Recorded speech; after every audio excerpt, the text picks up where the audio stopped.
উপস্থিত জনতা ওই কাগজ হাতে নিলেন।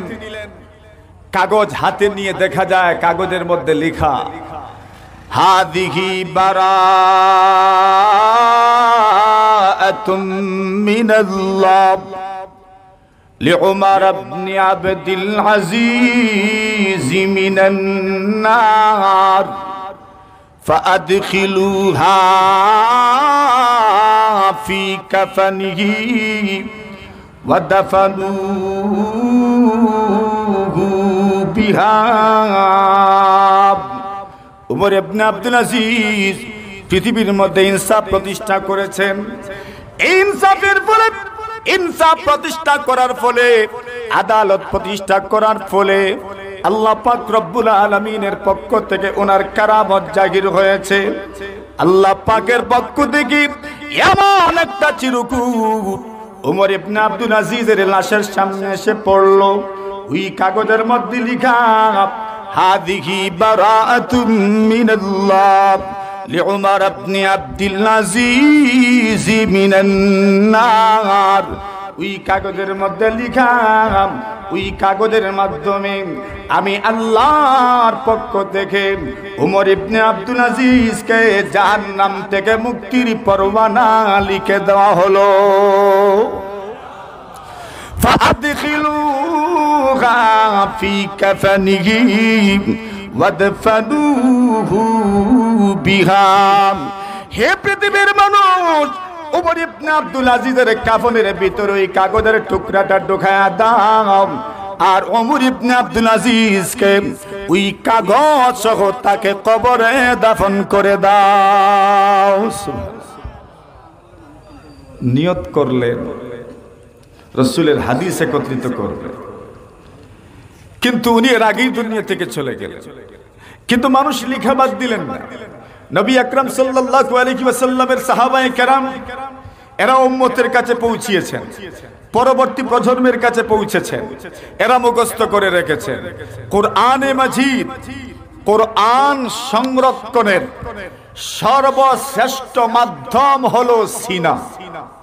কি জোরে বলে? আরে বাইন্ডিং এর ভিতরে কোরআন, আল্লাহ না করুক যদি জ্বলেও যায়, তাহলে কোটি কোটি মুসলমান এমন আছে যাদের সিনার ভিতরে সূরা বাকারা থেকে সূরা ফাতিহা থেকে মিনাল জিন্নাতি ওয়ান নাস পর্যন্ত প্রত্যেকটা অক্ষর সংরক্ষিত আছে। ঠিক কিনা? ঠিক তেমনি ভাবে রাসূলের হাদিস সংরক্ষণ করার মাধ্যম ছিল উম্মতের সিনা। সুবহানাল্লাহ। এক একজনের সিনার ভিতরে লক্ষ লক্ষ হাদিস সংরক্ষিত ছিল। আমার কয়টা, আপনার কয়টা?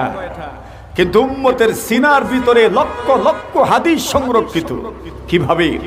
এটা রাসূল করিম সাল্লাল্লাহু আলাইহি ওয়াসাল্লামের হাদিস।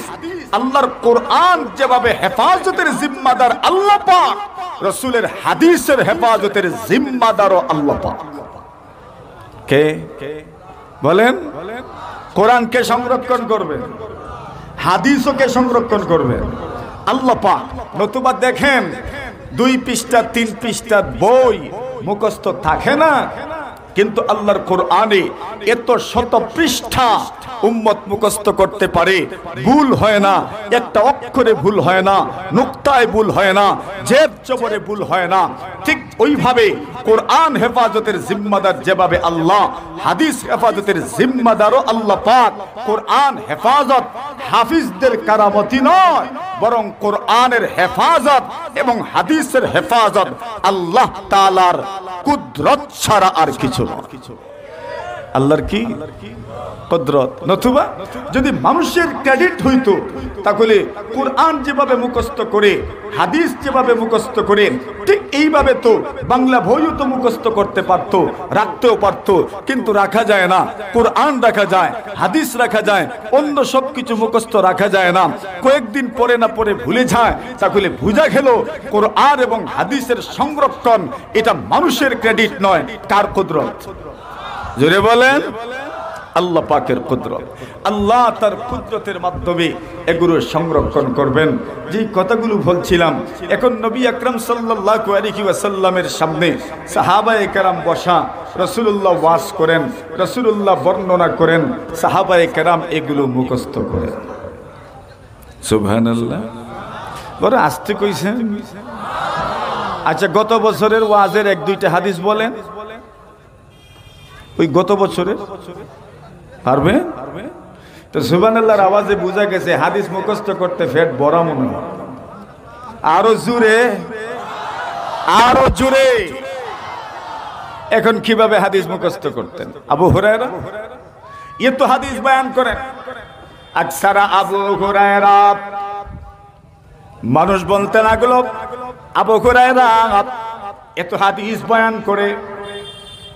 এরে আবু হুরায়রা, আমরা এত হাদিস বয়ান করতে পারি না, আপনি এত হাদিস কিভাবে বয়ান করেন?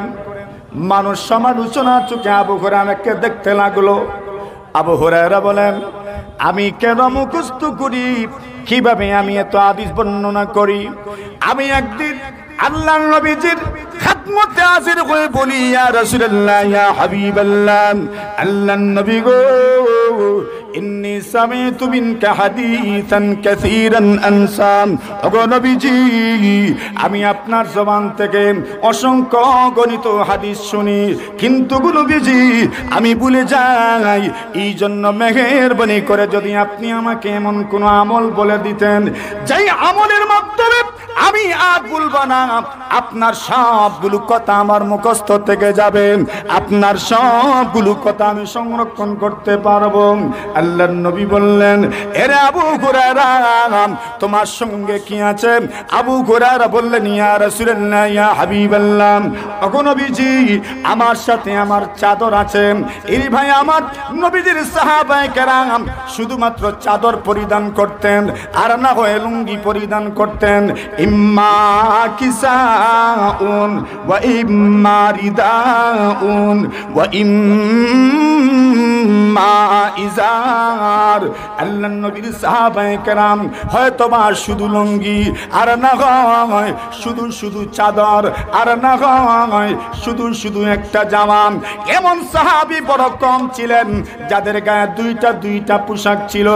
ও ভাই আমার, আল্লাহর নবীজির সাহাবায়ে কেরাম হয়তো শুধু লুঙ্গি পরিধান করে নামাজ আদায় করেছেন, আর না হয় শুধু চাদর গায়ে দিয়ে নামাজ আদায় করেছেন। আল্লাহর নবীর সাহাবী রাসূলকে প্রশ্ন করলেন, ইয়া রাসূলুল্লাহ, ইয়া হাবিবাল্লাহ, ওগো নবীজি এক কাপড়ে কি নামাজ আদায় হবে? আল্লাহর নবী বললেন, এক কাপড়ে নামাজ আদায় হবে। মাসআলা জিজ্ঞাসা করলাম, আবালিকুল্লিকুম সাওবান, তোমাদের প্রত্যেকেরই কি দুইটা কাপড় আছে? যদি প্রত্যেকের দুইটা কাপড় থাকতো তবেই না তুমি প্রশ্ন করতে এক কাপড়ে নামাজ হয় কিনা। দেখো তো প্রত্যেকের দুইটা কাপড়ই নাই, এই জন্য এক কাপড়েও নামাজ হবে। আসহাবে সুফফা যে মানুষগুলো শুধু শুধু রাসূলুল্লাহ সাল্লাল্লাহু আলাইহি ওয়াসাল্লামের মসজিদের সামনে ইলম অর্জন করার জন্য বসে থাকতেন, এদেরকে আসহাবে সুফফা বলা হয়। এরা মাসাকিন, এরা হলেন ক্ষুধার্ত মানুষ, এরা হলেন দুর্বল মানুষ, আর্থিকভাবে দুর্বল, অসহায়। ওই মানুষগুলোর অবস্থা এমন ছিল, দুইটা কাপড়ের ব্যবস্থা হয় নাই। আবু হুরায়রা রাদিয়াল্লাহু তাআলা আনহু বলেন, ওগো নবীজি আমার গায়ে আমার চাদর আছে। আল্লাহর নবীজি বললেন, তোমার চাদরটা একটু বিছায়া দাও। আবু হুরায়রা বলেন, ফাবাসাতু রিদাই, আমি আমার চাদরটা বিছায়া দিলাম।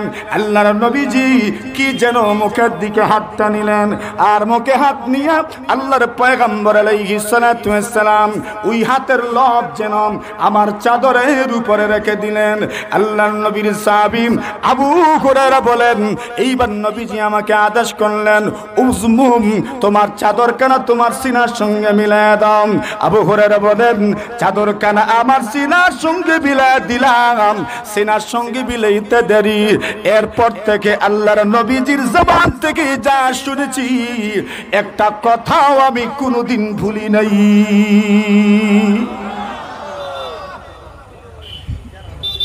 এটা হলো কারামত, মুজিজা। আমার দেখানোর উদ্দেশ্য উনি মুখস্থ করতে পারেন না, রাখতে পারেন না, রসুলকে বলেছেন, আর রসুল এর বিকল্প ব্যবস্থাও বাতায়া দিয়েছেন। সুবহানাল্লাহ। এইভাবে উম্মত রসুলের হাদিসকে সংরক্ষণ করেছেন। এখন মহিলা যারা, এদের মনে মনে আসলো, আচ্ছা পুরুষেরা তো সব সময় রসুলের সামনে বসে রসুলের হাদিসও এরা শুনে। সুবহানাল্লাহ। এখন মহিলাদের শখ নাই, শখ নাই। আল্লাহর নবী বলেন, রাহিমাল্লাহু নিসা আল আনসার। আয়েশা সিদ্দিকা বলেন, রাসূল না, রাহিমাল্লাহু নিসা আল আনসার লাম ইয়ামনাহুন্নাল হায়া আইয়াসআলনা আন আমরি দীনিহিন্না। আল্লাহর নবীর স্ত্রী আম্মা জানা আয়েশা সিদ্দিকা রাদিয়াল্লাহু তাআলা আনহা বলেন, আল্লাহ পাক রব্বুল আলামিন আনসারী মহিলাদের উপর রহম করুন, এরা লজ্জার কারণে মাসআলা জিজ্ঞাসা করার থেকে কোনোদিন বিরত থাকে না। সুবহানাল্লাহ। লজ্জা তাদেরকে ইলম থেকে দূরে রাখেনি, লজ্জার কারণে ইলম থেকে তারা দূরে যায় নাই, মানে লজ্জা ভেঙ্গে তারা মাসআলা মাসাইল জিজ্ঞাসা করতেন। সুবহানাল্লাহ। আচ্ছা বলেন, এমন যদি হন তো মহিলাদের মনে তো এই কথা আসার কথা, ইয়া রাসূলুল্লাহ পুরুষেরা তো আপনার হাদিস শুনে, আমরা কি তা করতাম? মাথুন না, এর আগ্রহ নাই। জোরে কই, আরো জোরে আছে। পুরা মাদ্রাসা মহিলায় ভরা। আলহামদুলিল্লাহ বলেন। এরা শুনতে এসেছে, আপনারা তো শুনেন। তো এদের মনে প্রশ্ন হইল, আমরা তো পারি না। আবু সাঈদ খুদরি রাদিয়াল্লাহু তাআলা আনহু বলেন, আল্লাহর নবীর সাহাবী মহিলা সাহাবীগণ আল্লাহর নবীজিকে সম্বোধন করে বলেন, ইয়া রাসূলুল্লাহ। কুলনা ইয়া রাসূলুল্লাহ, ওগো নবীজি, গালাবানা আলাইকার রিজাল। ইয়া রাসূলুল্লাহ, পুরুষেরা তো আমাদের উপর সব সময় প্রাধান্য বিস্তার করে, এরা তো আপনার সামনে আপনাকে বেষ্টনী দিয়ে বসে থাকে, আমরা আপনার কাছে যেতে পারি না, সব সময় পুরুষেরাই থাকে, এরা তো হাদিস মুখস্থ করে, আমরা তো পারি না। আমরা তো পারি না।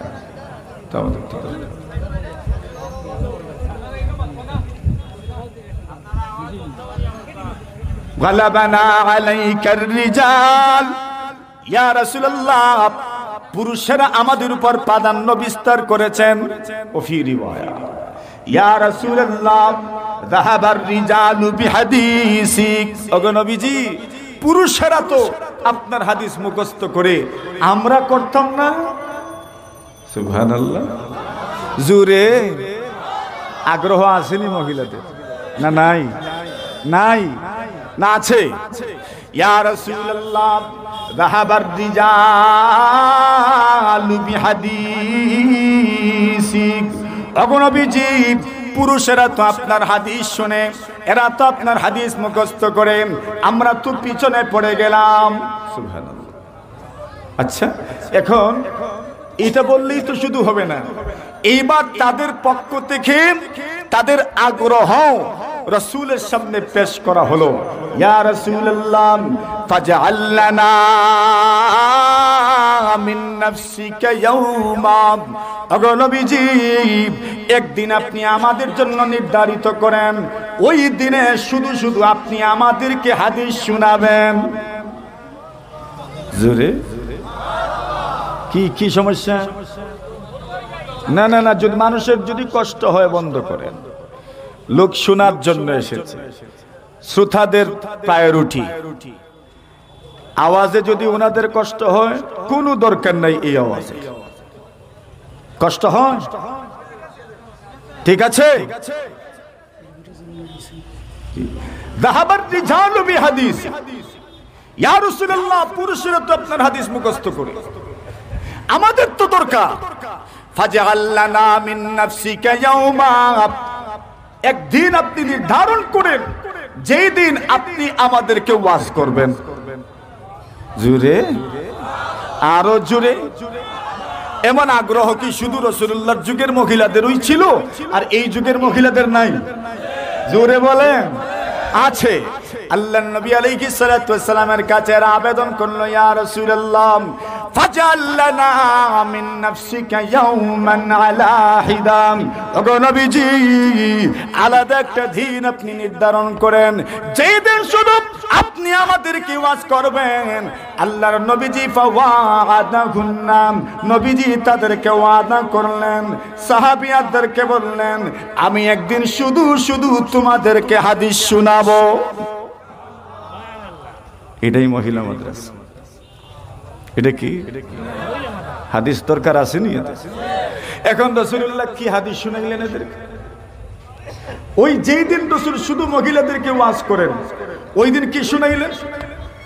আবু সাঈদ খুদরি রাদিয়াল্লাহু তাআলা আনহু বলেন, ফাওয়াযাকুন্না, একদিন নবীজি এদেরকে ওয়াজ করলেন। ওয়াজ করতে গিয়ে পয়গম্বর আলাইহিস সালাতু ওয়াস সালাম মহিলাদেরকে সম্বোধন করে বলেন, মা মিনকুন্না ইমরাআতুন তুকদ্দিমু সালাসাতাম মিন ওয়ালাদিহা ইল্লা কুন্না লাহা হিজাবাম মিনান নার।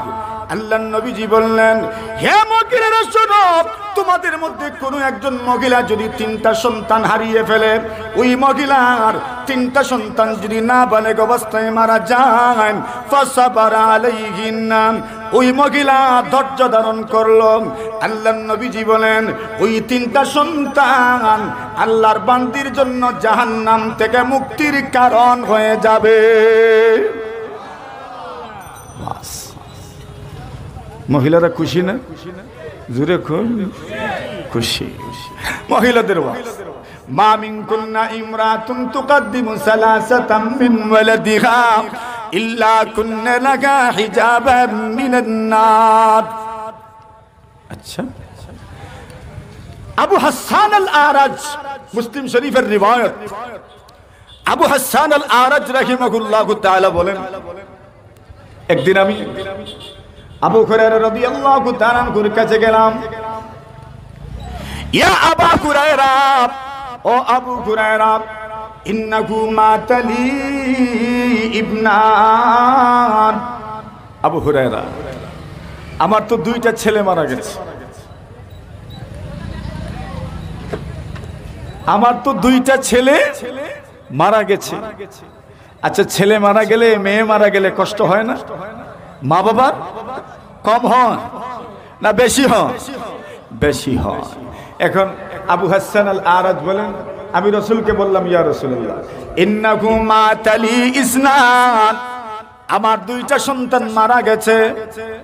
ফাহাল আনতা মুহাদ্দিসি মির রাসূলিল্লাহি সাল্লাল্লাহু আলাইহি ওয়াসাল্লাম বিহাদিসিন তুতাইবু বিহি আনফুসানা মাউতানা। ও আবু হুরায়রা, আপনি তো নবীজির থেকে বেশি বেশি হাদিস বর্ণনা করেন, আপনি রাসূল থেকে এমন কোন হাদিস শুনে থাকলে আমাকে বলুন, যে হাদিস শুনলে পরে আমরা সন্তানহারা মা বাবার অন্তরটা খুশি হয়ে যায়। এমন কোন হাদিস যদি আপনি শুনে থাকেন তাহলে আমাকে বলুন, যে এই কথাটা শুনলে পরে আমাদের অন্তরটা খুশি হয়ে যাবে। আবু হুরায়রা বললেন, হ্যাঁ, আমি এমন হাদিসও রাসূলের জবান থেকে শুনেছি। জোরে বলেন, কেমন হাদিস? কেমন হাদিস? সন্তান মারা গেলে মা বাবার কি ফজিলত, এমন হাদিস আবু হুরায়রা রাসূলের কাছ থেকে শুনেছেন। কি শুনেছেন? বলছেন, রাসূলুল্লাহ বলেন, সিগারুকুম দাবিসুল জান্নাহ। আল্লাহর নবীজি বলেন, হে দুনিয়ার মানুষ, তোমাদের ছোট্ট ছোট্ট ছেলে মেয়েরা জান্নাতের পতঙ্গ পাল। সুবহানাল্লাহ, জান্নাতের ছোট ছোট পাখি পতঙ্গ পালের মতো। ওই যে দেখছেন না, পুক উজুক উড়াউড়ি করছে। আল্লাহ রাসূল বলছেন, তোমাদের ছোট্ট ছোট্ট যে সন্তানগুলো মারা যায়, এরা জান্নাতের মধ্যে উড়াউড়ি করে। সিগারুকুম দাবিসুল জান্নাহ। আল্লাহর নবী বলেন, তোমাদের ছোট্ট ছোট্ট সন্তানগুলো জান্নাতের পতঙ্গ পাল।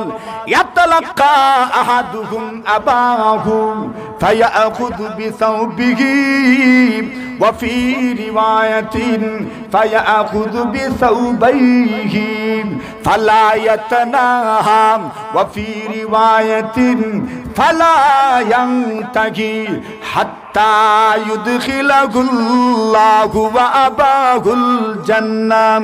আল্লাহর নবী বলেন, ওই মানুষগুলো যখন কিয়ামতের ময়দানে তার সন্তানের সামনে যায়, এই সন্তানগুলো যখন মা বাবাকে পেয়ে যায় তখন মা বাবার কাপড়ে ধরে, মা বাবার কাপড়ে ধরে।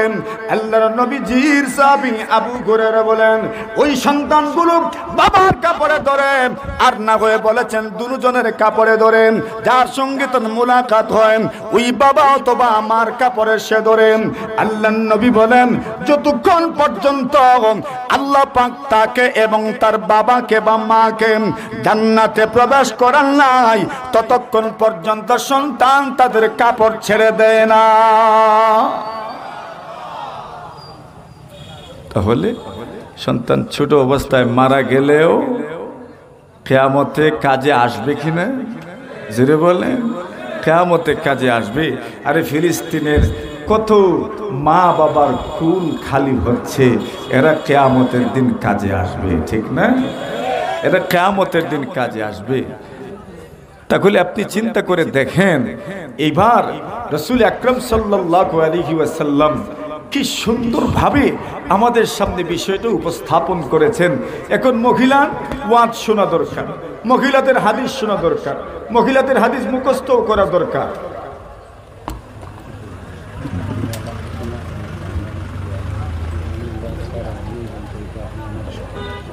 তো রাসূল আকরাম সাল্লাল্লাহু আলাইহি ওয়াসাল্লাম আমাদের গুড নিউজ, সুসংবাদ, অলিপুরি হুজুর চলে এসেছেন। জি আলহামদুলিল্লাহ কইছেন, আরো জোরে, আরো জোরে, আরো জোরে, মাশাআল্লাহ। রাসূল আকরাম সাল্লাল্লাহু আলাইহি ওয়াসাল্লাম ওয়াজ করলেন। কি ওয়াজ? মহিলাদেরকে ওয়াজ। এবার মেরাজ থেকে রাসূলুল্লাহ সাল্লাল্লাহু আলাইহি ওয়াসাল্লাম আসলেন। মেরাজ থেকে আসার পরে উম্মতের সামনে গুরুত্বপূর্ণ কথা, দেখেন না, রাষ্ট্রপ্রধান আরেক দেশ থেকে আসলে, সফর থেকে আসলে প্রেস ব্রিফিং করেন, সাংবাদিক সম্মেলন করেন। এখন রাসূলুল্লাহ সাল্লাল্লাহু আলাইহি ওয়াসাল্লাম জান্নাত দেখে আসলেন, জাহান্নাম দেখে আসলেন, উম্মতের সামনে ব্রিফিং করার দরকার আছে না নাই? বলেন, জানানোর দরকার আছে না নাই? রাসূলুল্লাহ বললেন, ইয়া মাশারান নিসা, ও মহিলারা, মহিলাদেরকে সম্বোধন করে বললেন, তাসাদ্দাকনা, তোমরা সদকা করো। সুবহানাল্লাহ। কারে বললেন? জোরে বললেন। বিশেষভাবে মহিলাদেরকে বললেন, ইয়া মাশারান নিসা, এ মহিলাগণ, তাসাদ্দাকনা, সদকা করো, সদকা করো। কেন? ফাইন্নী উরিতুকুন্না আকসারা আহলিন নার। আল্লাহর নবীজি বলেন, হে মহিলা, আমাকে দেখানো হয়েছে জাহান্নামে তোমরাই বেশি। সুবহানাল্লাহ। জোরে। এটা তো আপনারও উপরে দিয়া গেছে না, গেছে তো কার উপরে দিয়া? হ্যাঁ, মহিলাদের উপরে দিয়া।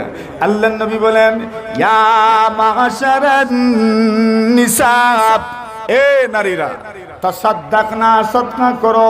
ফাইন্নী উরিতুকুন্না আকসারা আহলিন নার, আমাকে দেখানো হয়েছে তোমরা বেশি দুজখী। মহিলাদের কথাটা গায়ে লাগছে না? মাথুন না লাগছে, লাগার মতোই লাগছে।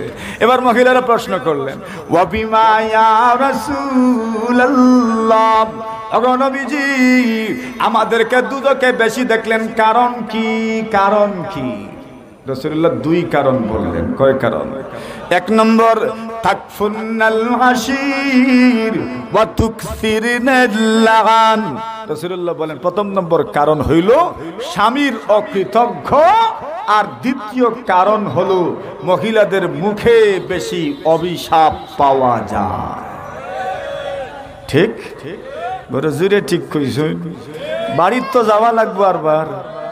তাকফুরনাল আশির ওয়া তুকসিরনাল লান।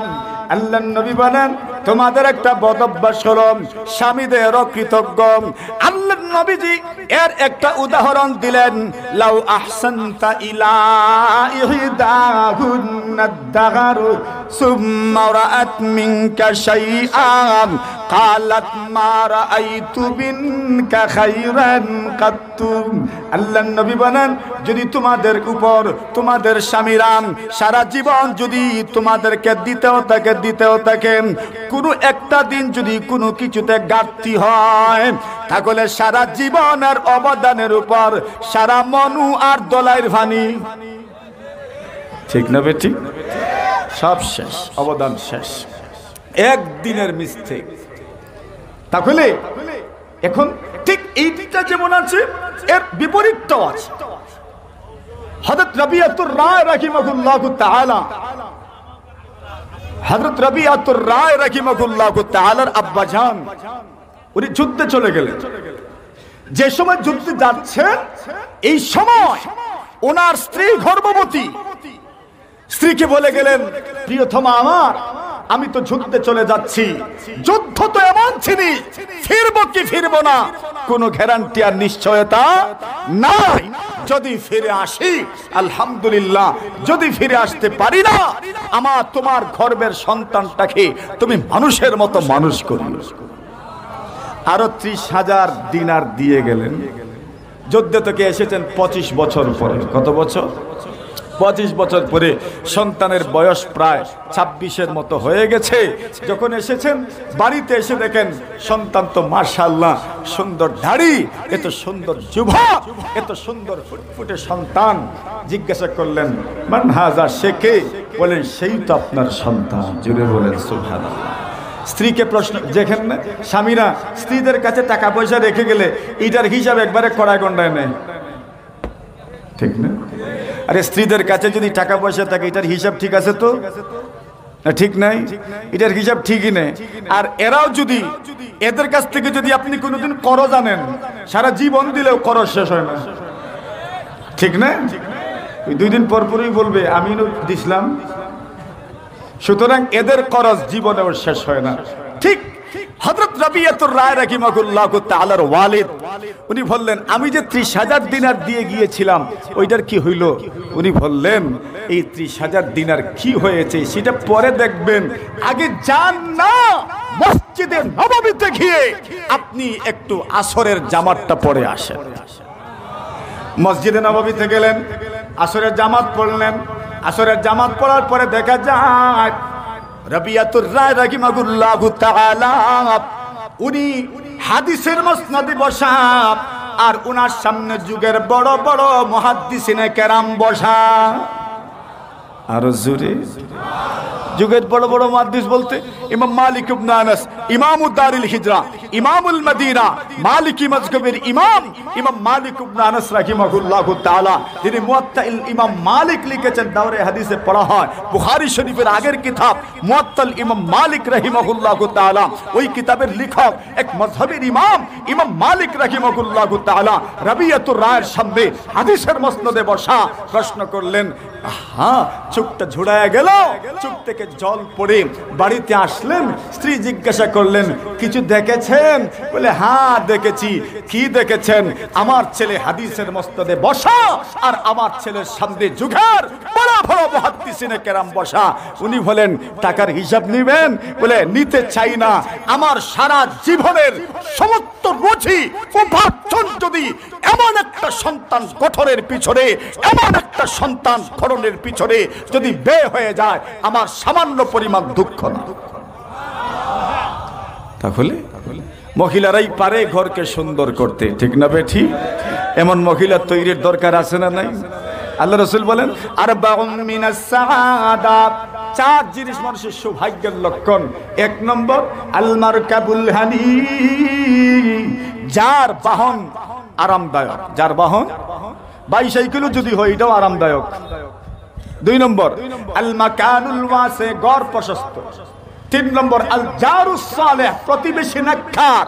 আর 4 নম্বর হলো আজ জাওজাতুস সালিহা, যার স্ত্রী ভালো। যার স্ত্রী ভালো তো জগৎ ভালো, স্ত্রী ভালো তো গড় জান্নাত। বুঝা যাইব জান্নাত নিনা না, ঠিকই বুঝা যাইব, ঠিকই বুঝা যাইব জান্নাত নিনা না। ঠিক নেই, ঠিক নেই। স্ত্রী ভালো হলে গড় বলে ভালো বলতে জান্নাতের মতো আরাম, ঠিক না বে ঠিক? তাহলে এমন সন্তান, এমন মহিলার দরকার আছে না নাই, যাদের ভিতরে দিন আছে। আলহামদুলিল্লাহ, মাদ্রাসায় পড়ান, মক্তবে পড়ান। এক সময় তো মাশাআল্লাহ স্কুলেও খুব সুন্দর সুন্দর পাঠ্যপুস্তকে কত সুন্দর সুন্দর ঘটনা ছিল, কত বুজুর্গানের দিনের ঘটনা ছিল, জীবনী ছিল, সব কিছু ছিল। মানুষ ভালো হয়ে যেত। আমরা দেখতাম বাড়িতে বেহেশতে যাওয়ার পড়তো, বিভিন্ন কিছু পড়তো। এখন তো এই সিস্টেম নাই, মানুষ বইই কিনে না। তাহলে মাদ্রাসায় পড়ার দরকার আছে তো।